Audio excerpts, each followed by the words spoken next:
Hey, hi. How are all of you beautiful people doing on this fine day today? Welcome back to the channel. Thank you all so much for stopping by. This is a huge year for DC, and while I could talk about Superman, I think, which I will say for another video, I kind of wanted to bring in somebody else from the DC verse who people seem to think is really overpowered, but in reality, he's really not as strong as you think he is. Also, I'm sorry, before I get into this, like, did you guys notice that Superman in the trailer was literally in the Yamcha pose? This is your king!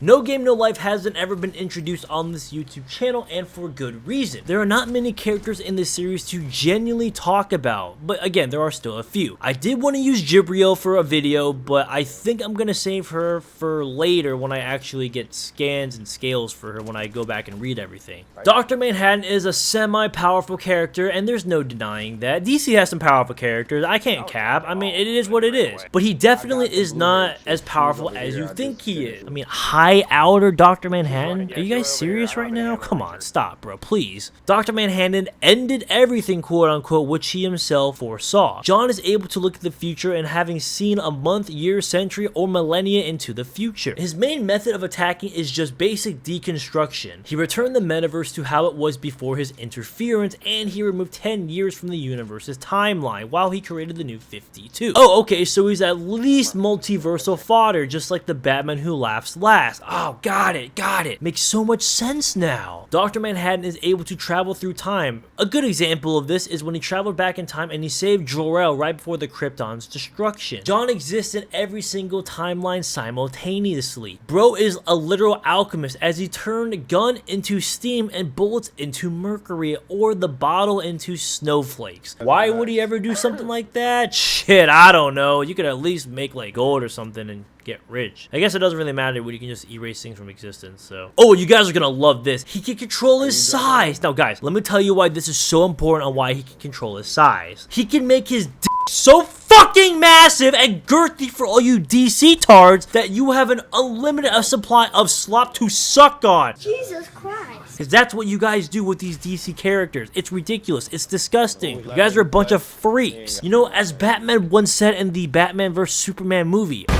breathe it in.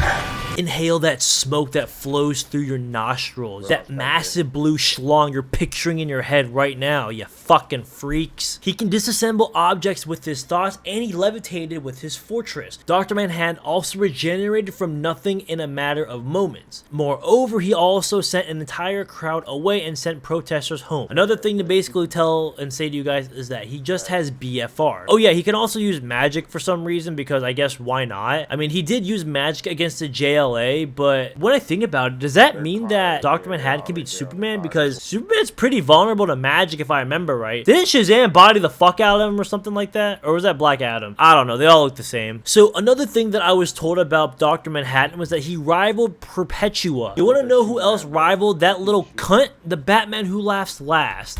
And I'm pretty sure he was high complex multiversal or baseline hyper. It was one of those. I can't remember. But that's it? That's it? Oh boy. And the only reason why I'm saying that that's embarrassing or like, oh boy, is because I genuinely thought that this verse was a lot stronger. Or at least these characters. You know, I do hear a lot about Mr. Pitskis or whatever, and don't worry, we'll get to him eventually. But this is just embarrassing. Holou is the very first No Game Life character I will be putting on this YouTube channel. I would again have liked to use Jibriel, but I just haven't done all the research about her yet. Holou is the physical embodiment of the concept of doubt and trust. She is an abstract existence, just to be clear. And here is something that you didn't know. O Deus are concepts that have no lifespan. Her existence is dependent on the concept of doubt and trust. The old Deus do not have any true physical bodies. And Holou's physical body is only a puppet generated from her physical ether. Her true ether exists in a higher dimension. Dr. Manhattan is nothing like this, at least not from the research I have done, especially when it comes to being immortal. Bro's got type 3 immortality. Holou has type 9 immortality, or maybe type 8, I'm not sure, it's one of those. Holou can teleport whenever she feels like it, and she can create whatever she wants. For example, in this case, it was that she created the entire Ex Machina race. Now see, that's true reality warping. That is power right there, not what fucking Shibai had in the last video, or whatever video it was ago. She is also capable of recreating the universe on a scale of microism by creating creating the concept that forms it. Also, she created a spatial isolation where it cannot be affected by other spatial manipulation based abilities. Holou can manipulate Miko's soul and completely erase someone or something from all of existence if she just doesn't like that said thing. Just like Dr. Manhattan, she has access to precognition where she is able to see countless branches of the futures and possible worlds. Holou could perfectly copy anything she saw without any difficulty. Power mimicry is another way to say that. As an old Deus, Holou should be capable of summoning beings from other worlds, and she is resistant to any other form of sealing. The old Deus could easily break out of a pocket space. Again, since Holou is considered an old Deus, she could do exactly that. Now, before I go any further, I know I called him high multiversal fodder, but in reality, wouldn't that at least be like hyperversal for him? You know, with the whole entire creation of the 52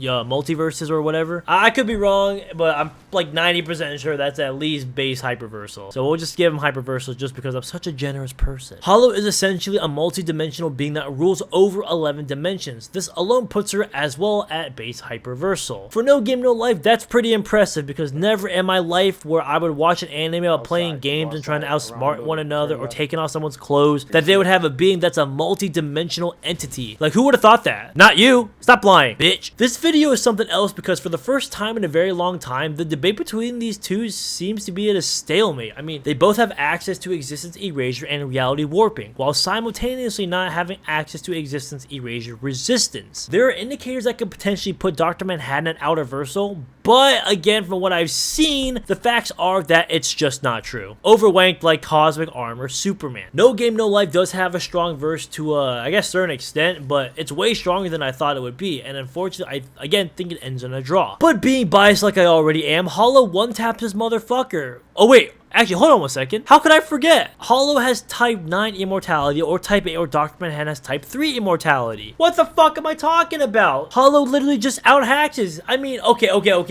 Let's talk durability for a second, right? A serious Guy Gardner, a Green Lantern with a fucking bowl cut managed to break his neck and kill him. Guy Gardner with a bowl cut. Beat the shit out of Dr. Manhattan. Alright, that's it. That's a wrap right there. Nothing more needs to be said. But for real though, now that I actually remember that Holou has a higher type of immortality resistance, or higher type of immortality compared to Dr. Manhattan, they can both erase each other from existence, but at the end of the day, with her having type 9 or type 8 immortality and Dr. Manhattan having type 3 immortality, seems like it's a pretty clear outcome now that I genuinely think about it. But don't worry guys, Dr. Manhattan can duplicate himself via biofission. Shadow Clone Jutsu!